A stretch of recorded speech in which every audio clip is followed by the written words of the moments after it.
When we think of domestic violence, we tend to think of physical assault, the stigmatic black eye or broken bones, visible marks, crimes, assault that is prosecutable, that is punishable. But there are many forms of domestic violence that often go undetected and that don't have legal ramifications but can be highly detrimental to a victim. And the two types of abuse that I am going to touch on are religious abuse and economic abuse. And it's important to understand that at the surface of all types of domestic violence abuse, power and control issues are the common denominator. So anytime there's a power and control issue with a perpetrator, there's a good chance that there is at least one, if not multiple forms of domestic violence occurring in that relationship, whether it be parent and child or in an intimate relationship. Before I delve into these subjects, I would draw attention to a very short little post that I made this morning on my YouTube page about Pinkerton liability.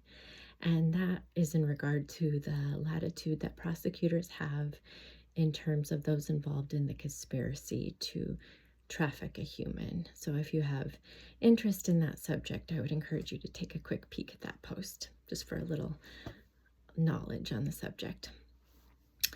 So I unfortunately have experienced broad spectrums of financial abuse, whether it was observing it in my childhood with my mother and other women in my family, or personally as a child. I had a different father than my siblings, which meant different access to resources and different treatment in the home.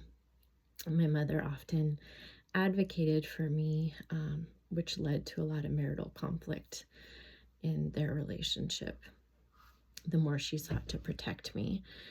But financial abuse is, the withholding of resources, the withholding of information and knowledge about resources, really limiting a victim's access to those things. The beautiful part for me about experiencing so much financial abuse in my own past marriage, in my childhood, is that it's made me very dedicated to always having my own income stream, to never fully relying on another for my needs. I think it's a beautiful thing when a woman can be a stay-at-home mother and have a husband that's a provider, when it's a healthy dynamic and an equal partnership. In situations where that's not the case, though, it's critical that a woman or any victim, male or female, have the ability to leave a situation and not be trapped if it becomes unsafe. Financial abuse can include interference with a job. So a victim could have employment, but her abuser may show up at her work or call often, jeopardizing that job. Also taking her paycheck and not allowing her to have access to that. It can be a blockage of achievement or education, kind of being capped off or having interference or sabotage of any kind of personal growth, whether it be academically or financially. I know for me as a child, I was responsible for my own clothing, sometimes my own food, activities, field trips, things like that, which isn't a bad thing. I think it's good that kids learn to be resourceful and earn for themselves when it comes to extracurriculars. In my case, my siblings had theirs paid for. I was the only one expected to pay for my own, so that was challenging. And it was challenging to be an 11-year-old that was tutoring, babysitting, doing ironing, working a lot as a child to make sure I had my basic needs. But the psychological and emotional abuse paired with religious abuse really kind of played into that, because no matter how much I succeeded academically, no matter how many scholarships I earned or leadership positions that I held, I was always deemed the problem child. Nothing I ever did was good enough. And if I was doing too well, efforts would be made to sabotage whatever I was thriving in. That power and control dynamic at play. Religious abuse, a key component of that is shame, whether it be a religious leader causing the shame or a parent or a partner using religion as the guise for the harassment or mistreatment, or even religious violence, can be justified by some in the event that they don't feel that someone is living worthily or is bringing shame to the family. A good example of this, when I was about 6 years old, I had a chalkboard in my room, and the sun was shining down on the floor, and I was sitting on the floor drawing flowers and birds and butterflies, just soaking up the sun and having the best time. And my father figure at the time passed by, and I didn't really know how to draw birds, so I drew seagulls. They were kind of like upside down W's. And he accused me of being deviant and drawing human butts. And I was lectured for several hours on purity and the law of chastity, and wasn't allowed to come out of my room for a couple days, and had my chalkboard taken away.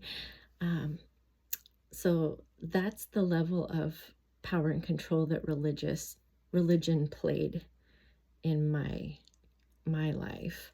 And to me, that is an abusive use of religion.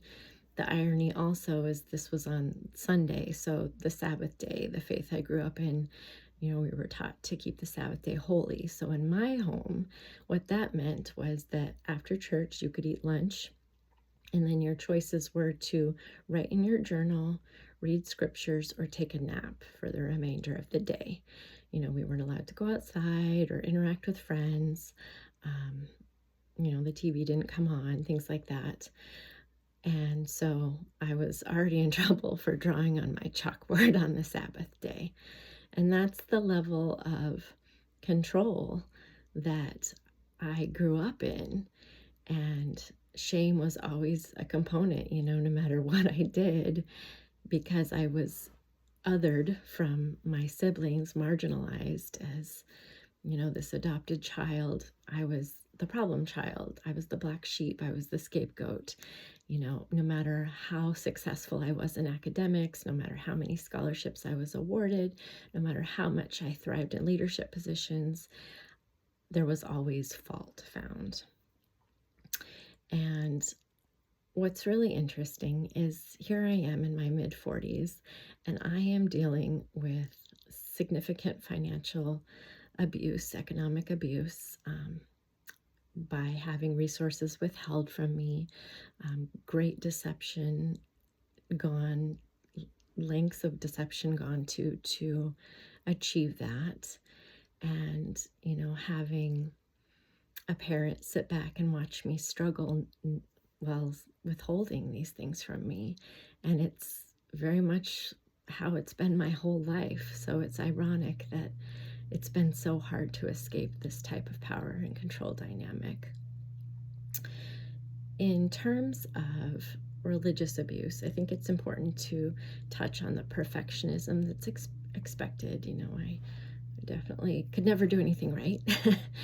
But the lack of boundaries, the violation of privacy, feeling entitled to know details about my life, even as a grown woman, to invade my boundaries and my personal space, all under the mask of religion.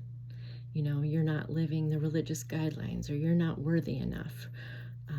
Therefore, you should not have basic human freedoms and rights. And that's really problematic. And when other participants in a religious congregation are supporting this type of behavior, and at large creating this type of victimization, it's really concerning. It speaks volumes to the health of the organization as a whole, especially when there has been such a lack of discernment between truth and error.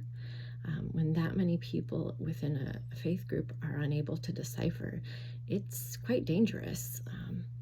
And for there to be a bias where women are treated so differently than the men, and the men are protecting each other when they're abusive and doing really inappropriate things, and to go so hard on women that they believe are doing wrong, yet make so many excuses for the men.